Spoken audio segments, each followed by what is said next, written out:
পুরাতন মালদার মঙ্গলবাড়ি গ্রাম পঞ্চায়েতের তৃণমূলের প্রধান অপসারণের তলবি সভা শুরুর প্রাক্কালে ঘটল চাঞ্চল্যকর ঘটনা।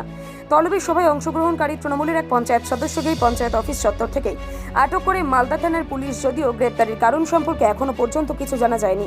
তবে জানা গেছে মঙ্গলবার ছিল মঙ্গলবাড়ি গ্রাম পঞ্চায়েতের প্রধান অপসারণের তলবি সভা। তৃণমূল প্রধানের বিরুদ্ধে অনাস্থা এনেছিলেন তৃণমূলের 10 জন পঞ্চায়েত সদস্য।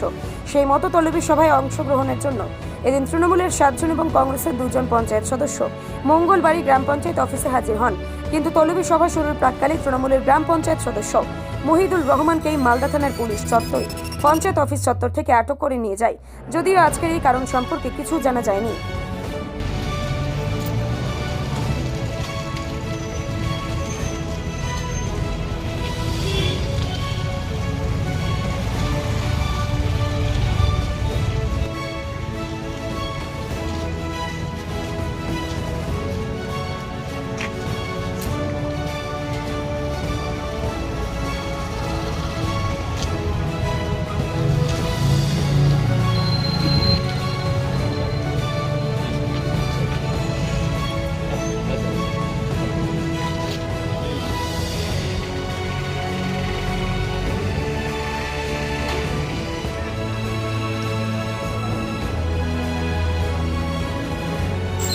কটা ঢুকেছে?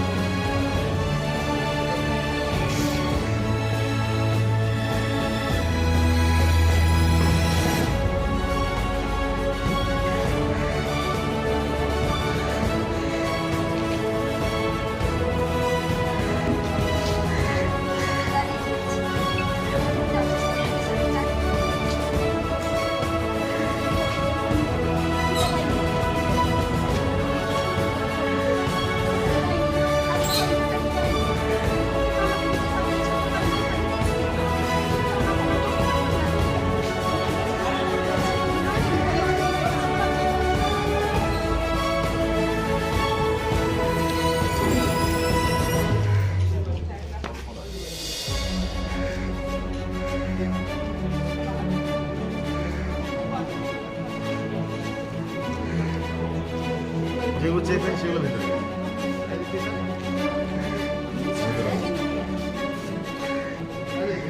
মহিদুর রহমান না ওই ইগুলো ঢুকছে।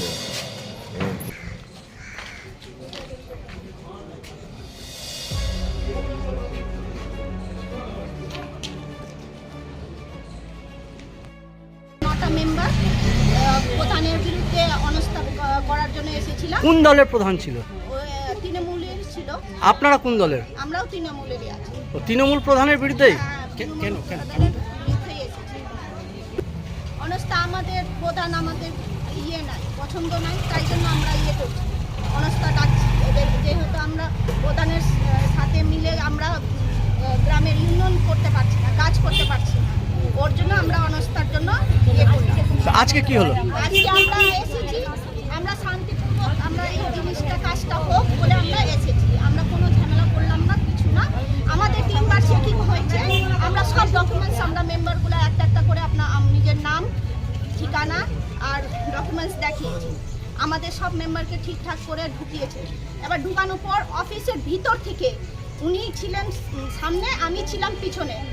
আমি দাঁড়িয়ে আছি, আমাকে ধাক্কা মেরে পিছনে ফেলে দিয়ে উনাকে একদম সব অফিসাররা ধরে ঝাঁপিয়ে, যেরকম চোর ডাকাতকে নিয়ে যায় ওইভাবে অফিসের ভিতর থেকে টেনে নিয়ে গেছে আমাদের মেম্বারকে। কিছু বললো যে কেন ধরলো? না এটা কোনো কিছুই কথা বলেনি। আপনারা জিজ্ঞেস করেছিলেন? না, আমরা জিজ্ঞাসা করার টাইমই পাইনি। আমরা এমন করে আচমকা করে টেনে একদম সোজাসুজি গাড়িতে ধরে নিয়ে গেছি। আমরা কোন স্যারকে জিজ্ঞাসা করবো কিসের জন্য? আর আগেই তো ধরতে পারতো। এখানে যখন 3 বার চেকিং হয়েছে আমাদেরকে বলতো যে এই মেম্বারের নামে বা কোনো কিছু আছে, অভিযোগ আছে বা কিছু আছে। এটা কিছুই আমাদেরকে কেন করলো এরকম? কি মনে হচ্ছে? এটা অনেক বড় ষড়যন্ত্র হয়েছে, অনেক বড় প্ল্যানিং করেছে। প্ল্যানিং ভাবে আমাদের কারা করতে পারে? খারাপ প্ল্যান। এটা আমাদের মনে হচ্ছে আমাদের বিজেপি এমএলএ গোপালচন্দ্র সাহা এই মধ্যে আছে, নালে এই এত বড় সাত কেউ পারবে না, এত বড় প্ল্যানিং কেউ পারবে না। আজকে কতজন এসেছিলেন আপনারা? আমরা 9 জন এসেছি। 9 জনের মধ্যে তৃণমূল কয়জন? আমরা তৃণমূল 7 জন, আর 2 জন কংগ্রেস। কি চাইছেন এখন তাহলে আপনারা? আমরা এটা মানবো না, আমরা মানছি না। আমরা এটা সুস্থ ন্যায্য বিচার চাইবো। আমরা হাইকোর্টে আপিল করব। আপনারা যেভাবে আমাদেরকে হাইকোর্ট থেকে লেটার করে দিয়েছেন যে এই জিনিসটা ভালোভাবে সুস্থভাবে হয়, কিন্তু আমাদেরকে এটা হতে দিল না। আমাদেরকে হ্যারাসমেন্ট করালো, আমাদেরকে বলছে যে আপনারা যদি অনাস্থার মধ্যে থাকেন তাহলে আপনাদের নামে প্রতি মেম্বারদের নামে একটা যে অভিযোগ পুলিশ ডায়েরি করে রাখবো, কেস করে রাখবো। তো ওটা আজকে সম্পূর্ণ করে দেখিয়েছে। এটার জন্য আমরা এসডিও আগে গিয়ে আমরা এটা রিপোর্টটা জানিয়েছি, স্যার আমাদের এরকম করে মেম্বারের উপরে এত অত্যাচার করছে, যবে থেকে হয়েছে অনাস্থার লেটারও আমরা হাতে পেয়েছি। আর আজকে ওই জিনিসটাই হলো। আগে আমাদের ম্যাচুরিটিটা গুনলো যে কতটা ম্যাচুরিটি আছি আমরা, তারপরে উঠালো। কেন আমাদেরকে তো যদি ম্যাচুরিটি না থাকতো তাহলে আমাদেরকে এরকম হ্যারাসমেন্ট করতো না। ওটাই আমি জিজ্ঞাসা করতে চাই প্রশাসনকে। আপনার নাম? আমার নাম উপপ্রধান সোনিয়া লিম্বু মণ্ডল, কোন দলের? বাড়ি অঞ্চল, কোন দল? তৃণমূল।